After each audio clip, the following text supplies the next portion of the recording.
शिक्षक अभ्यर्थियों के लिए बड़ी खबर। सीटेट दिसंबर 2022 की घोषणा और बिगुल बजते ही चक्षु पब्लिकेशन आपके लिए लेकर आया सीटीईटी प्रैक्टिस सेट और सीटेट गाइड। प्राइमरी लेवल कक्षा 1 से 5 के लिए सीटेट प्रैक्टिस सेट और सीटेट गाइड आपकी तैयारी को नया आयाम दे सकता है।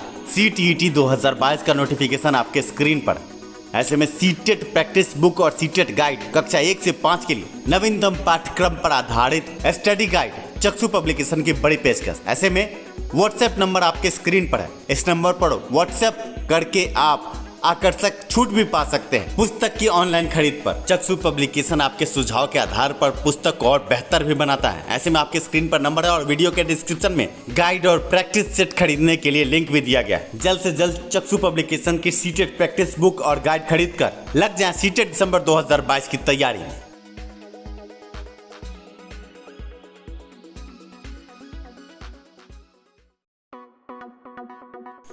मैं हूं नीरज और आप है शिक्षा सुधार के साथ। बिहार शिक्षक बहाली 7वें चरण की बड़ी खबरों के साथ आज अखबार ने एक भ्रामक खबर छापी और इसके बाद आम अभ्यर्थियों में संशय, क्या माध्यमिक उच्च माध्यमिक की बहाली लटकेगी? आप आम अभ्यर्थियों के लगातार फोन कॉल के बीच आज हमने सचिवालय शिक्षा विभाग का दौरा किया। उच्च अधिकारियों ने इस पर क्या कहा, इससे आपको रूबरू कराएंगे। साथ में आज प्राथमिक शिक्षक बहाली को लेकर मुख्यमंत्री के ट्विटर अकाउंट से ट्वीट आया और इस ट्वीट के भी कई मायने हैं। आप देख सकते हैं कक्षा 1 से 5 में 22,102 और कक्षा 6 से 8 में 33,836 नवसृजित सीटों के साथ कुल 1,29,000 सीटों पर बहाली की बात लिखी है। कहीं इस ट्वीट का ये मतलब तो नहीं कि पूर्व के 50,000 सीटों को विखंडित नहीं किया जाएगा। आगे वीडियो में हम आपको विश्लेषित करेंगे। आपके स्क्रीन पर बड़ा लेटर है। आज सचिवालय शिक्षा विभाग में हमने पहुंचकर सबसे पहले चंदा चोरों के खिलाफ एक बड़ा लेटर दिया है। माध्यमिक उच्च माध्यमिक यानी स्टेट 2019 अभ्यर्थियों से चंदा चोरी का बाजार गर्म है। ऐसे में आज हमने गेंडा पांडा बनील के साथ भौकम यादव उर्फ काला कलवा के खिलाफ भी आवेदन दिए हैं। ये लोग केस मुकदमा आंदोलन और सचिवालय आने जाने के नाम पर चंदा उगाही करते हैं और सारे सबूत के साथ अपर मुख्य सचिव को हमने ज्ञापन दिया और सभी मुद्दों से इन चंदा चोरों के असली चेहरे से अपर मुख्य सचिव को हमने रूबरू कराया। आवेदन आपके स्क्रीन पर है, आप देख सकते हैं। हमने मुख्य मुद्दा ये रखा कि 2019 माध्यमिक उच्च माध्यमिक की बहाली न होने के कारण चंदा चोर सक्रिय हैं और जितना बहाली में विलंब हो रहा है उतना ज्यादा चंदा चोरी का बाजार गर्म है। ऐसे में केस मुकदमे के नाम पर, आंदोलन के नाम पर और सचिवालय आने जाने के नाम पर जो ये लोग चंदा लेते हैं, सारे सबूत व्हाट्सएप चैट से लेकर पीडीएफ जो 9 लाख 10 लाख का पीडीएफ है, इसके अलावा आंदोलन के नाम पर जो चंदा उगाही का रिसिप्ट है, सभी से अपर मुख्य सचिव को हमने रूबरू कराया है। और अब इन चंदा चोरों की खैर नहीं। हमने आवेदन देने के बाद ये बड़ी गुहार लगाई कि जल्द से जल्द 7वें चरण का शेड्यूल हुजूर जारी किया जाए, क्योंकि जब तक शेड्यूल नहीं जारी होगा ये चंदा चोर बाज नहीं आएंगे और आम अभ्यर्थी मानसिक शारीरिक और आर्थिक रूप से उत्प्रेरित हो रहे हैं, मरता क्या ना करता।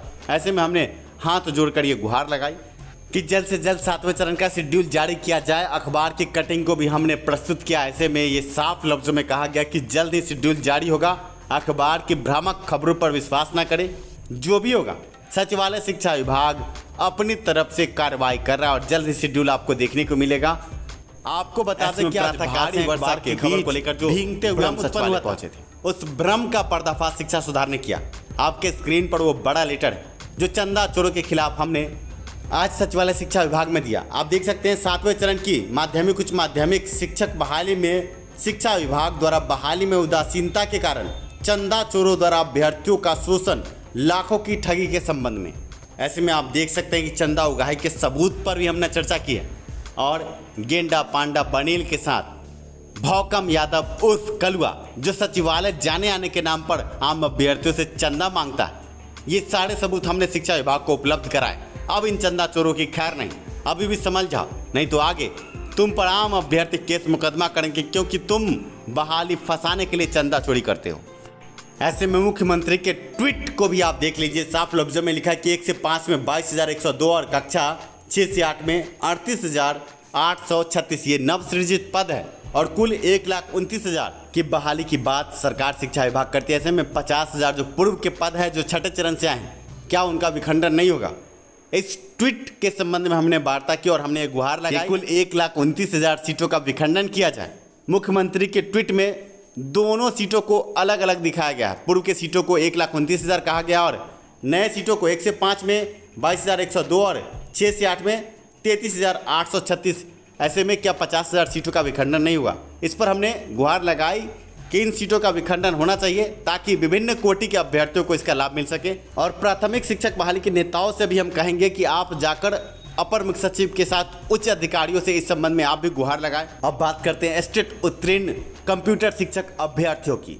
कंप्यूटर शिक्षकों को भी अब लेना होगा प्रशिक्षण। आपको बता दें कि उच्च अधिकारियों से हमने गुहार लगाई कि इन शिक्षकों के संबंध में भी आगे सोचा जाए, सीटें बढ़ाई जाए। साफ लफ्जों में उच्च अधिकारियों ने कहा कि इनको भी आगे प्रशिक्षित होना होगा।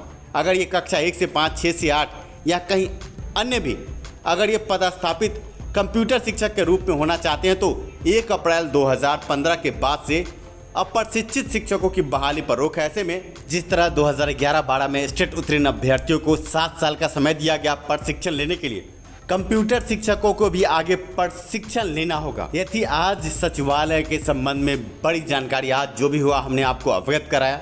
चंदा चोर सक्रिय है वो सावधान हो जाए। और अखबार की खबर छठे चरण के संबंध में जो है वो भ्रामक खबर है, घबरा नहीं। सरकार, शिक्षा विभाग और सचिवालय के उच्च अधिकारी इस संबंध में कार्य कर रहे हैं और हर हाल में अगस्त से सितंबर के बीच में उच्च माध्यमिक शिक्षक बहाली का शेड्यूल भी जारी हो जाएगा। अखबार में समस्या के साथ समाधान भी लिखा है और यही समाधान उच्च अधिकारियों ने भी हमें बताया। आप देख सकते हैं, लिखा है कि जुलाई 2019 अर्थात 3 साल से चल रही नियोजन प्रक्रिया को पूर्ण कराने के लिए नियुक्ति पत्र वितरण तक का कार्यक्रम घोषित किया गया था, लेकिन राज्य के तमाम शहरी निकायों का कार्यकाल पूरा हो चुका है। यहाँ प्रशासक की नियुक्ति नगर विकास विभाग की ओर से की जानी है। प्रशासक नहीं होने से न तो मेधा सूची अनुमोदन हो सकी और न ही ज़्यादातर नियोजन इकाइयों में अब तक काउंसलिंग तथा नियुक्ति पत्र वितरण का कार्य ही संपादित हो सकेगा। वहीं बक्सर, गोपालगंज, लखीसराय समेत कई जिला परिषद में मुख्य कार्यपालक पदाधिकारी नहीं होने से वहां नियुक्ति प्रक्रिया को पूरी करने में पेच फंसी है। मामले की गंभीरता को देखते हुए शिक्षा विभाग के अपर मुख्य सचिव दीपक कुमार मंगलवार की देर शाम तक छठे चरण के उच्च माध्यमिक नियोजन की समीक्षा की बैठक में थे। इस दौरान माध्यमिक निदेशक मनोज कुमार, प्राथमिक निदेशक रवि प्रकाश तथा माध्यमिक निदेशालय के 3 उप निदेशक मौजूद रहे। चूंकि नियोजन इकाइयों में संबंधित पदाधिकारियों की पोस्टिंग नगर विकास एवं पंचायती राज विभाग से होनी है, इसलिए शिक्षा विभाग के पास इसके लिए इंतजार करने के सिवा और कोई विकल्प शिक्षा विभाग की ओर से इस संबंध में दोनों विभागों को पत्र भेजा जा चुका है। ऐसे में हम आपको बता दें कि घबरा नहीं, आगे शिक्षा मंत्री से लेकर उच्च अधिकारी इस कार्य में लगे हैं कि जल्द से जल्द इस समस्या का समाधान निकले और आम अभ्यर्थी आगे पदस्थापित हो स्कूलों में जल्द से जल्द 7वें चरण का शेड्यूल निकले। इस पर आज हमने भी बातचीत को आगे बढ़ाया है। देखना यह है कि आगे क्या निकल कर आता है। बने रहें, जुड़े रहें शिक्षा सुधार के साथ। शिक्षा में सुधार हो सभी के पास रोजगार। वीडियो पसंद आया तो लाइक ज़रूर करें।